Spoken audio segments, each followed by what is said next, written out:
진정성이 좀 느껴졌습니다. 진심이 통했고 예. 이재명 정부는 응답했고 어허. 실제 이재명 정부가 굉장히 전격적이고 파격적인 부동산 정책을 내어놓았고 네. 그 정책이 지금 먹히고 있고 어허. 대한민국 희망이 지금 눈앞에 어허. 와 있고 그 중심에 이광수 있고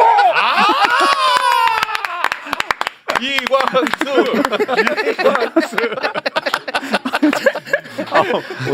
어떻게 과장 수습이 있어요 돼요? 없어요 제가 아니, 과장은 과장 아닌데 없죠. 과장은 아닌데 예. 열심히 하고 있고요.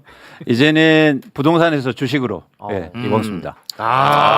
너무 좋습니다. 아직까지 안심하면 안 됩니다. 예, 왜냐 예. 지금 맞습니다. 언론, 국민의힘 엄청나게 지금 흔들어 제끼고 있습니다. 그렇죠. 만약에 그 여론이 더 커지잖아요. 정부도 버티기 어렵습니다. 맞습니다. 그러면 결국은 부동산 정책 음. 미완으로 끝이 날 수가 있습니다. 네. 자 그렇기 때문에 끝까지 힘을 내서 네. 진정성 있게 다가가도록 하겠습니다. 일단 오늘 국무회의에서 이재명 대통령이 부동산과 관련한 발언을 했거든요. 짧게 듣고 와서 자세한 이야기 이어가겠습니다. 최근에 주택 부동산 문제 때문에 약간의 이제 혼란들이 있었는데, 하여튼 대한민국의 투자 수단이 주택 또는 부동산으로 한정되다 보니까 자꾸 이 주택이 투자 수단 또는 투기 수단이 되면서 주거 불안정을 또 초래해 왔습니다. 다행히 최근에 주식시장, 금융시장이 좀 정상화되면서 대체 투자 수단으로 조금씩 자리 잡아가는 것 같아요. 이 흐름을 잘 유지해야 되겠다는 생각이 듭니다. 네. 사실 권력은 견제해야 됩니다. 그렇습니다. 특히 언론인이라면 네. 저같이 또 신뢰받는 언론인이라면 권력은 견제해야 돼요. 그런데 솔직히 생각했던 것보다 저는 개인적으로 너무너무 잘한다. 네. 아주 미치겠다. 그런 생각을 합니다. 이재명 정부의 부동산 정책 다시 한번 일단은 좀 정리해 줄 수 있을까요? 예, 일단 부동산 정책이 이번 정책을 저희가 관심 있게 보는 건 그동안 부동산 정책, 특히 진보 정부의 부동산 정책이 시장에 잘 안 먹힌다. 오히려 정책 나오면 가격 오르더라. 맞아. 이런 어떤 패배 의식이 컸어요. 예. 근데 이번 정책에서 저는 굉장히 긍정적인 요소들을 많이 보는데 일단 어쩌면 할 수 있겠다. 이번에 대한민국 부동산 시장 안정시킬 수 있지 않을까라는 기대감과 희망이 커지고 있어요. 네. 굉장히 놀랄만한 변화고 네. 그동안 사실은 이런 정책이 나오면 이 보수 언론들이나 아니면 보수 경제지들에서 엄청나게 이제 물고 흔들어 뜯어져요. 제끼죠. 그러니까 대표적으로 이런 방식입니다. 예를 들어서 이번에도 어떤 방향성이냐면 첫 번째, 그러면 대출 안 해주면 현금 부자만 사라는 거죠. 맞아. 그 프레임 나온다고 네. 우리가 예상했었잖아. 그렇죠. 그러니까 정확히 예상했죠. 부자들만 그럼 집 사라는 예. 거야 이 얘기고 두 번째는 그러면 이제 같은 연관선상에 있지만 서민들은 어떻게 집 사? 사다리 걷어차기 우리가 예상했잖아. 그대로 나오잖아. 그렇죠. 네. 그래서 일단은 이런 뭐 언론이라든지 전문가들 특히 야당의 이런 평가들이 굉장히 많은데 예. 이게 수면으로 크게 올라오지 못하고 있어요. 그렇지. 왜냐하면 여론이 훨씬 더 커요. 잘했다. 그리고 이번 부동산 정책으로 대한민국 부동산 시장이 안정될 수 있겠다라는 기대감이 굉장히 많이 퍼지고 네. 있어요. 더 그래서 커져야 저는 돼. 왜 이게 중요하냐면요. 사실은 시장이거든요. 그래서 심리가 중요해요. 네. 그러니까 무슨 얘기냐면 될 수 있겠다는 심리가 퍼지면 자연스럽게 더 빨리 시장은 안정될 거예요. 그렇습니다. 그런 차원에서 최근에 시장의 변화 그리고 사람들의 인식 변화가 굉장히 고무적이고 네. 전 의미가 있다. 네. 과거하고 다르다라는 생각을 좀 갖고 있습니다. 네. 일단 그 수도권 주택 구매할 때 다주택자들에게는 대출을 안 해주는 것. 그렇죠. 그리고 그냥 1주택 무주택자들에게는 6억까지 상한을 둔 것. 네. 이게 이제 핵심 정책인 그렇죠. 거죠. 크게 이제 방향성은 뭐냐면 더 이상 무리한 빚으로 그렇지. 집을 사는 시대는 끝내겠다. 끝내겠다. 이게 이제 헤드라인이에요. 네. 거기서 이제 세 가지가 중요한데 첫 번째는 다주택자라든지 투자 목적으로 집을 살 땐 대출 안 돼. 네, 이게 첫 번째. 그렇지. 두 번째는 뭐냐면 자 무주택자분들이나 1주택자도 갈아타기 할 때 대출이 일어나잖아요. 근데 예를 들어서 비싼 집을 살 때 무리하게 대출을 받아서 사는 것도 안 돼. 그래서 6억 원 이상의 대출은 안 돼. 이게 두 번째입니다. 예. 네. 세 번째는 그동안 대출 규제가 받는 사람의 입장에서 규제를 했어요. 이번에는 처음으로 주는 사람들도 규제해요. 아, 은행. 은행 니네들도 음. 이렇게 도덕적 해이 차원에서 막 대출을 풀지 마. 그래서 총량을 규제하고 또 하나 뭐냐면 그런 측면에서 정책 대출도 건드렸습니다. 규제를 했습니다. 네. 그러니까 전반적으로 어떤 대출의 그 뭐랄까요 규제가 들어간 거죠. 네. 근데 지금 뭐 국민의힘 언론에서는 그러면 돈 없는 서민들은 강남 40억짜리 어떻게 사냐고 발 동동 굴려요. 이 제정신입니까? 강남 40억짜리를 서민이 못 살까봐 그렇게 걱정돼. 죄다 그런 기사야. 죄다 그런 기사. 아 그래서 그러면 제가 최근 서민들이 강남 집값 산 예를 보여드릴게요. 어떻게 서민들이 사는지. 어떻게 샀는지. 네. 이거 한번 같이 볼까요? 뭐예요? 이게 뭐냐면 최근에 그 말하는 서민들이 집 산 그런 모습인데 네. 어떻습니까? 뭐 예를 들어서 서초동의 아파트를 거의 60억짜리 집을 27억 원 대출을 받았어요. 와. 27억을 대출? 네.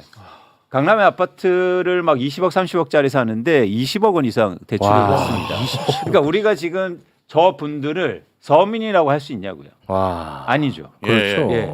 그런 차원에서 지금 있던 일종의 프레임은 틀렸다. 예. 그런 말씀을 드리는 겁니다. 네. 예. 아니 근데 이게 집값이 정상이 아닌 게 60억 59억 이걸 어떻게 노동을 해가지고 말이 돼? 모아서 삽니까? 그러니까 아까 뭐 사다리 걷어차기라는 건 말이 안 되는 게 사다리 너머에 어떤 희망이 있으면은 그걸 사다리 걷어차기라고 표현할 수 있는데 이 집을 60억짜리를 살려고 대출을 그렇게 받잖아요. 네. 평생을 은행에다가 이자만 내고 살아도 네, 못 사는 못 살아. 액수예요. 그렇습니다. 그러니까 그건 사다리가 아닌 거죠. 그래서 저는 그런 썩은 사다리라고 하면요 네. 빨리 걷어내는 게 좋다. 그렇습니다. 말도 안 되는 거죠. 예, 근데 우리가 예상한 그대로 그 프레임대로 언론이 잡고 예.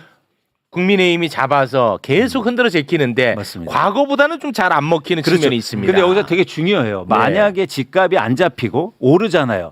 그럼 이런 프레임이 더 퍼질 거예요. 그렇지. 예. 그래서 지금은 시장의 시간입니다. 시장에서 과연 어떻게 반응하고 실제로 변화가 일어날 건지. 네. 예를 들어서 이런 정책들이 풍선 효과로 인해서 서울 외곽이라든지 수도권의 집값을 올리기 시작하면 네. 이제 전형적으로 이런 문제점 또 막 문제 생긴다, 풍선 효과 생긴다 이런 얘기들이 많이 나오겠죠. 네. 예. 일단 그 부정적 헤드라인 잠깐 한번 좀 보고 갈까요? 실제로 지금 언론이 어떤 식으로 흔들어 제끼고 있는지. 2030 세대는 집 사지 마. 뭐 저런 식으로 지금 하고 있는데 네. 지금 이 집값을 2030이 어떻게 삽니까? 못 사지. 말이 됩니까 이거? 가격을 낮출 생각을 해야지. 대출을 많이 해줄 생각을 하면 되냐? 그 동안에 목마르다고 했더니 물을 먹였어야지. 왜 바닷물을 먹이냐? 그 좋은 작품 나왔어요. 근데 어떤 분들이 야 목마른데 바닷물이라도 먹어야 되지 않느냐? 예. 이런 의견이 아니 어떤 도다리가 그런 얘기를 어떤 도다리가 어떤 도다리야? 그 마시면 죽어. 그 누구야 그 공천 주라고 했는데 김영선? 김영선 아니야? 그러니까 이게 왜냐면 이 대출로 이루어지는 뭐 자산 가격은 사실 한계가 있는 거고요. 예. 모래성이에요.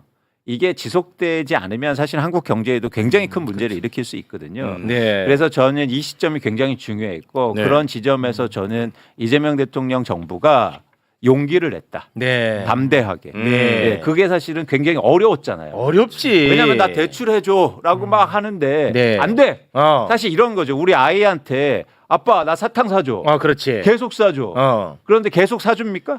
계속 사주면 당뇨 걸리고 이 다 썼고 애 그냥 완전히 그냥 건강 그렇죠. 끝장납니다. 지금 그런 상황이었어요. 예. 근데 이제 안 돼. 음. 이제 더 이상 사탕은 안 돼라고 예. 한 거죠. 그렇지. 대신 다른 건강식품 먹여줄게. 어. 엄마가 밥 맛있는 거 해줄게. 이런 거예요. 집밥이 좋았다. 네. 그래서 우리는 이제 인내하고 기다려야 됩니다. 그래서 대한민국이 진짜 건강해져요. 제가 왜 부동산 시장을 근데 그럴 때마다 사탕 장수들이 나타나가지고 애 죽는다 애 죽어 이런 아주 파렴치한 사람아 애 운다. 애 죽는다 이게 부모냐. 사탕 가게 사장들이 그렇죠. 왜냐 대한민국 언론사들 다 그 건설업자 아닙니까? 맞아요. 예. 근데 이게 사실상 갭 투기잖아요. 영끌에서 투기적으로 거래를 했기 때문에 공급을 늘려도 또 있는 사람이 또 사가지고 가격을 올렸거든요. 맞습니다. 그러면 실수요자들은요 그거 네. 감당해서 살려면 그렇죠. 감당할 수 없는 금액을 빌려야 되는 거예요. 근데 그렇죠. 어떻게 그렇습니다. 그걸 하라고 국민들에게 할 수가 있습니까? 네. 부동산을 아니, 잡아야죠. 근데 이런 이제 전격적이고 파격적인 부동산 정책이 있었습니다. 네.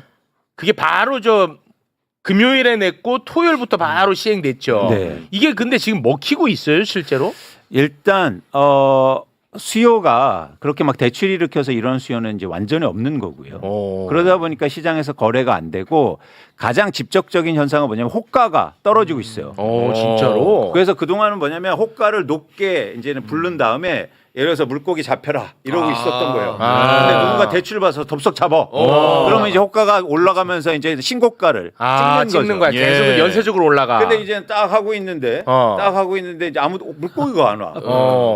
그런 상황이죠. 그러면 이제 호가를 예를 들어서 떡밥을 많이 이제는 쉽게 말해서 호가를 낮추기 시작한 거죠. 뭐 일부 지역은 수억 원씩 지금 호가가 내려가기 시작했고. 그래요? 네, 그렇습니다. 근데 이게 어떤 상황이냐면 일부 뭐 신문에서도 좀 과장해서 나오는데 뭐 압구정동의 한 아파트가 호가가 50억 원이 내려갔다. 그건 뭐냐면 150억 원에서 그냥 100억 원으로 낮춘 거기 때문에 이게 지금요. 아니 뭐 청와대예요? 이거 왜 이렇게 비싸? 그러니까 이게 대한민국 부동산 시장이 가만 놔뒀으면요. 와, 그게 완전 150억 원이 거래됐을 거예요. 그럼 나라 망하는 거야. 그렇죠. 나라 진짜 망하- 큰일 날 뻔했어요. 아니 나라 망하는 거라니까. 큰일 날 뻔했어요. 그래서 제가 그런 거 아닙니까? 지금 시급하다고. 그런데 2주밖에 안 됐다고. 맞아, 하소연하시네. 이건 많이 먹었거든. 상처 많이 받았습니다, 사실. 솔직하게. 그런데 저는 아까 이 말씀도 또 드리고 싶은 게 뭐냐면 정책의 효과를 내려면 사실은 갑자기 확 나와줘야 돼요. 그게 그렇지. 제가 빠르게 그리고 예측하지 예상치 못하게. 못한. 그렇지. 그래서 그런 것도 굉장히 좋았어요. 예를 들어서 제가 막 그렇게 시장에서 얘기했을 때 그래 조금만 기다려 우리 뭔가 할 거야라고 했으면 효과가 크지 않았을 거예요. 그렇습니다. 네. 그러니까는 사실은 제가 욕먹은 거 감당하겠다. 네, 오히려. 그러니까 우리가 지금 2억짜리 아파트 이제 쫙 떨어져서 500에 사게 해달라 이게 아니잖아요. 그렇죠. 그렇습니다. 네. 네, 150억짜리 100억으로 해야 우리가 살 수 있지 않겠냐. 정말 너무 비현실적 세상에 우리가 살았고 맞아요. 거기 그 시간이 오래되다 보니까 너무 익숙해져 버린 네, 거야. 네, 맞습니다. 그래서 100억짜리를 왜 대출 안 해주냐고 뗐었다. 그렇죠. 이게 제정신이냐는 거야. 그렇죠. 지금 아까 보신 것처럼 60억 원짜리 아파트를 사는데 너 왜 대출을 안 해줘? 30억 원 이게 해줘야지. 미친 거지. 30억 원을 대출 받으면 한 달에 이자면요 1,000만 원 이상씩 나가요. 아유. 한 달에. 미친 거. 아. 만기도 50년 만기가. 네, 그것도 이제 바뀌었습니다. 네. 50년 만기 아니죠. 그렇죠. 네. 30년 만기입니다. 30년 만기. 그러니까. 그러니까 네. 여러 가지가 굉장히 좋았고 또 하나 그러니까 계속 말씀드리는 게 뭐냐면 과거의 정책하고 달랐던 게 과거의 정책은 멋을 부렸어요. 그러니까 뭐냐면 장기적으로 나 이런 거 할 거야. 멋있게 뭐 주거 한정. 뭐 이런 이번에 멋이 없어요. 멋이 없어. 그리고 멋이 없다 보니까 정확하게 시장의 변동 원인을 파악했단 말이야. 네. 어떻게 하면 시장이 안정될 수 있지? 그런 차원에서 정책이 나왔어요. 그렇지. 네. 그리고 그 전에는 부동산 정책 나오잖아. 그러면 전문가마다 전망이 다 달라요. 다 달라. 부동산이 올랐으면 좋겠다고 생각하는 전문가들은 이거 그래도 아마 오를 거다. 시장이 예. 이길 거다. 뭐 이런 식으로 분석을 내놓고 다 달라. 그런 정책이 무슨 의미가 있어? 근데 이번에는 전망이 다 똑같더라고. 그렇죠. 그게 되게 말씀하신 게 되게 중요합니다. 야, 중요했죠. 시장이 한 방향을 보기 시작했어요. 그럼 그러면 정책의 효과가 분명히 나타납니다. 그러니까 시장이 안정될 수 있다는 거고요. 그런 측면에서 저는 어쩌면 정말요. 진보나 민주당 정부가 부동산 시장을 안정시킨 유일한 정부가 되는 거예요. 그리고 저는 이 보수 쪽에 있는 시장주의자라고 불리는 사람들한테 이 얘기를 꼭 드리고 싶은 게 예를 들면 우리 의식주라고 하잖아요. 먹는 쌀. 네. 쌀을 제가 대출 받아가지고 영끌해가지고 남들 쌀 못 사 먹게 싹 제가 사재기를 했다고 치면요. 네. 그거 정부가 놔둡니까? 그렇습니다. 놔둘 수가 없는 거잖아요. 그러니까 네. 시장이 올바르게 작동되도록 정부가 역할을 하는 게 올바른 시장주의인데 그렇죠. 그동안의 부동산 시장에 대해서는 정부가 오히려 개입을 안 한 정도가 아니라 오히려 있는 사람들 더 가질 수 있도록 대출을 열어주고 오히려 부동산 가격에도 불을 지피는 쪽으로 좀 갔다고 보거든요. 근데 그러네. 이번에는 이재명 정부는 더 이상 이제 부동산 수도권 불패 신화는 없다. 그렇습니다. 여기에 대해서 저는 딱 정확하게 핀셋을 적용했다고 봅니다. 네. 근데 그 지점에 신 변호사님 말씀하신 것처럼 그게 논리적인 어떤 연결선상이 있어요. 뭐냐면 자산 가격이 상승하면 사람들이 소비를 늘릴 거야. 그렇기 때문에 일종의 자산 효과라고 하는데 부의 효과라고 하는데 네. 내가 예를 들어서 내가 살고 있는 집이 집값이 오르면 자동차도 사고 그래서 소비를 늘리니까 경제가 좋아질 수 있다는 논리가 있어요. 네. 근데 대한민국은 지금 그게 아닙니다. 네. 왜냐하면 집값이 오르면요.